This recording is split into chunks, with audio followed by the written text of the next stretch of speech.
নমস্কার বন্ধুরা, পিউ কিচেনে তোমাদেরকে আরও একবার স্বাগত জানিয়ে আজকে একটা লোভনীয় রেসিপি নিয়ে চলে এলাম তোমাদের সাথে শেয়ার করব বলে। এত দারুণ খেতে হয়েছে বন্ধুরা, কি বলবো। এরকম ডিম আর ক্যাপসিকামের নতুন রেসিপিটা একদম অথেন্টিক এবং ভীষণ টেস্টি, পুরো ধাবার মতো তৈরি করা হয়েছে। যারা ডিম খেতে ভীষণ ভালোবাসো, আশা করি তাদের জন্য আজকের রেসিপিটা ভীষণ পারফেক্ট। দয়া করে স্কিপ না করে পুরো ভিডিওটা দেখো। এবং এরকম রেসিপি কিন্তু চটজলদি তৈরিও হয়ে যায়, খুব একটা সময় নেয় না। এরকম রেসিপি তৈরি করার জন্য কি কি লাগলো চলো একবার তোমাদের দেখিয়ে দিই। তার আগে বলে রাখি, যদি রেসিপিটা ভালো লেগে থাকে অবশ্যই লাইক করো, কমেন্টস করো, শেয়ার করো।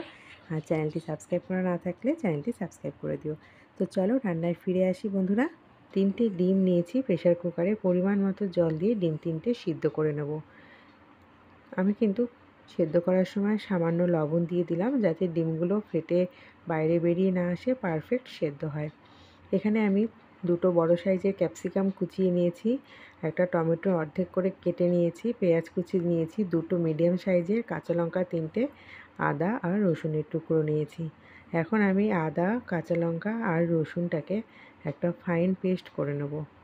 আর 2 চামচ টক দই আমি নিয়েছি, সেই 2 চামচ টক দইটাকেও ভালো মতো একটু ফেটিয়ে নেব, তার জন্য মিক্সার জারে দিয়ে দিয়েছি।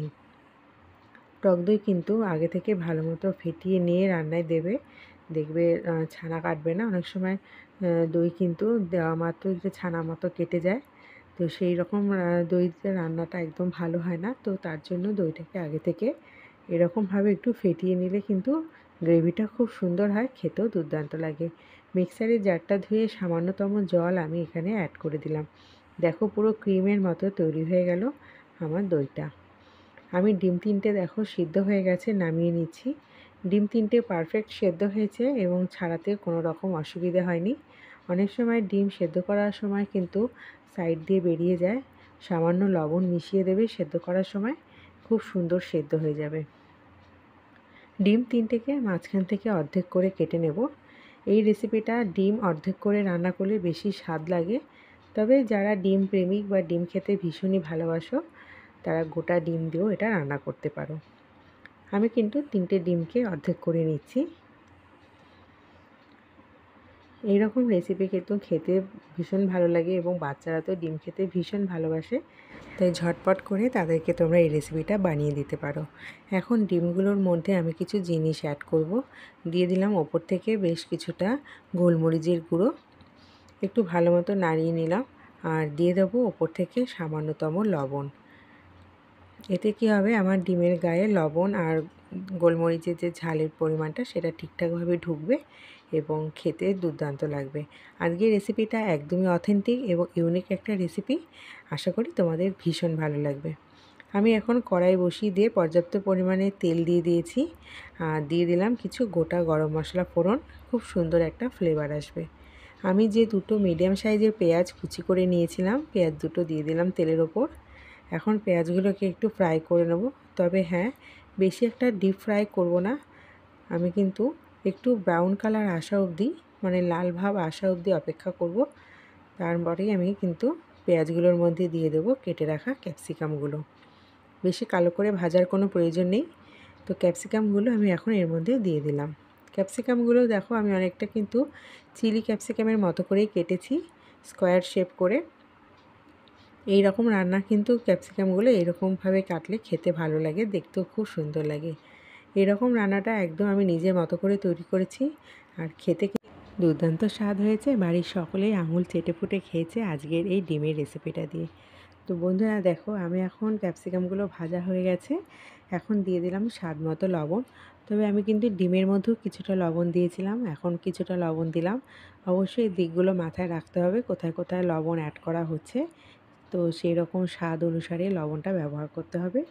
লবণটা দেওয়ার পর বেশ কিছুক্ষণ ভেজে নিলাম ক্যাপসিকামগুলো। এখন আমি ক্যাপসিকামগুলোর মধ্যে দিয়ে দেবো কিছুটা পরিমাণে আদা বাটা, রসুন বাটা আর কাঁচা লঙ্কা বাটা। তবে ঝালটা কিন্তু বন্ধুরা তোমাদের স্বাদ মতো তোমরা দেবে। আর মিক্সারে বাটিটা ধুয়েও আমি এখানে জল অ্যাড করে দিলাম, যাতে মশলাটা পুড়ে না যায়। মশলাটা দিয়ে খুব সুন্দর একটা গন্ধ বেরোচ্ছে, যেহেতু এখানে গরম মশলা ফোড়ন দেওয়া আছে। আর রসুন, আদা আর কাঁচা লঙ্কা পেস্ট আমি এখন অ্যাড করে দিয়েছি, মশলাটা আমার কষিয়ে নিচ্ছি। এখন আমি এর মধ্যে দিয়ে দেবো কিছু গুঁড়ো মশলা, যেমন দিয়ে দিলাম হলুদের গুঁড়ো, পরিমাণ মতো দিয়েছি হলুদের গুঁড়োটা। আচ্ছা, দিয়ে দিলাম এর মধ্যে 1.5 চামচ মতো লঙ্কার গুঁড়ো। আমি আগেই বলেছি ঝালটা কিন্তু তোমাদের মতো স্বাদ মতো এখানে ব্যবহার করবে। ছোট বড় প্রত্যেকেই এরকম রেসিপি খেতে ভালোবাসে, তো বাচ্চাদের ক্ষেত্রে ঝালের পরিমাণটা একটু কমিয়ে দিলে ভালো হয়। এখন আমি এর মধ্যে দিয়ে দিলাম আগে থেকে ফেটিয়ে রাখা টক দইটা। টক দইটা দেওয়ার পরই কিন্তু কালারটা পুরোপুরি চেঞ্জ হয়ে যাবে বন্ধুরা। দেখো কত সুন্দর গ্রেভিটা তৈরি হয়ে গেল, দেখেই কিন্তু জিভে জল চলে এসেছে। এই রকম রেসিপি সত্যি বলছি বন্ধুরা, গরম গরম রুটি পরোটা ভাতের সাথে খেতে দুর্দান্ত লাগে। অফিসের ডিনারে লাঞ্চে এরকম কিন্তু তোমরা একবার রেসিপিটা বানিয়ে দিতে পারো, খেতেও কিন্তু ভীষণ ভালো লাগে। আমি এখন 5 থেকে 7 মিনিট চাপা দিয়ে লো ফ্লেমে রান্নাটা করে নেব এবং 5-7 মিনিট পর আমি ঢাকনাটা তুলে তোমাদের দেখিয়ে দেবো। বন্ধুরা দেখো, 5-7 মিনিট পর আমি তোমাদের দেখাচ্ছি কতটা পরিমাণে তেল ছেড়েছে এবং গ্রেভিটার কালার পুরোপুরি চেঞ্জ হয়ে গেছে। আমার রান্নাটা অর্ধেক কিন্তু এখানেই তৈরি হয়ে গেল। এখন এর মধ্যে আমি কেটে রাখা টমেটোটা দিয়ে দেবো। আমি যে টমেটোগুলো কেটেছি অর্ধেক করে, এইরকমভাবে টমেটো কাটবে, দেখতে খুব ভালো লাগে। আর টমেটোটা সবার শেষে দেওয়ার চেষ্টা করবে, তাহলে কিন্তু খেতে এবং দেখতে দুটোই খুব সুন্দর লাগবে। একদম রেস্টুরেন্ট ধাবাগুলোতে এরকমভাবে ডিমের রেসিপি তৈরি করে এবং গরম গরম রুটির সাথে খেতে দুর্দান্ত লাগে। আমি কিন্তু দইয়ের বাটিটা ধুয়ে সামান্যতম জল দিয়ে দিলাম, আর দিয়ে দিলাম পরে 1 বাটি মতো জল, মানে টোটাল আমি 1.5 বাটি জল এখানে দিয়েছি। আমি ব্যাস এতটুকুই জল দেবো, আর কোনো জল আমি দেবো না, কারণ গ্রেভিটা খুব একটা ঝোল হবে না, একটু থকথকে টাইপের হবে। তো আজকের এই রেসিপিটা কিন্তু দুর্দান্ত লাগছে খেতে। বন্ধুরা একবার হলো বাড়িতে তোমরা ট্রাই করে দেখো, আমি কথা দিচ্ছি একবার বানালে কিন্তু বারবার বানাতে ইচ্ছা করবে। এখন দেখো সিদ্ধ করে ডিম রাখাটা আমি দিয়ে দিলাম। ডিমগুলো কিন্তু আমি ভাজিনি। একটা জিনিস খেয়াল করেছো নিশ্চয়ই তোমরা, ডিমগুলোর মধ্যে আগে থেকে লবণ আর গোলমরিচের গুঁড়ো আমি এই কারণেই ছড়িয়ে দিয়েছিলাম, যাতে লবণ এবং ঝালটা ঠিকঠাক মতো ঢুকে যায়। আর উপর দিয়ে সামান্যতম চিনি ছড়িয়ে দিলাম, যাতে চিনি খেতে যারা পছন্দ করো না স্কিপ করে যেতে পারো, তবে চিনিটা দিলে কিন্তু খেতে ভালো লাগে। আর দিয়ে দিলাম সামান্যতম কসুরি মেথি। যদি তোমাদের কাছে না থাকে তোমরা কিন্তু ধনেপাতা কুচিও এখানে দিতে পারো। ডিমটা দেওয়ার পরেই কিন্তু এটা নামিয়ে নেব, বেশিক্ষণ রাখার আর দরকার নেই। এই রেসিপিতে ডিমটা একদমই ভাজা যাবে না, এরকম সিদ্ধ করা ডিম এখানে ব্যবহার করতে হবে। আজকের রেসিপিটা তোমাদের কেমন লাগলো অবশ্যই কমেন্ট বক্সে জানিও বন্ধুরা। আর ভালো লাগলে লাইক করে দিও, কমেন্টস করো, শেয়ার করো বেশি বেশি করে, যাতে সকলের কাছে ডিমের নতুন রেসিপিটা পৌঁছে যেতে পারে।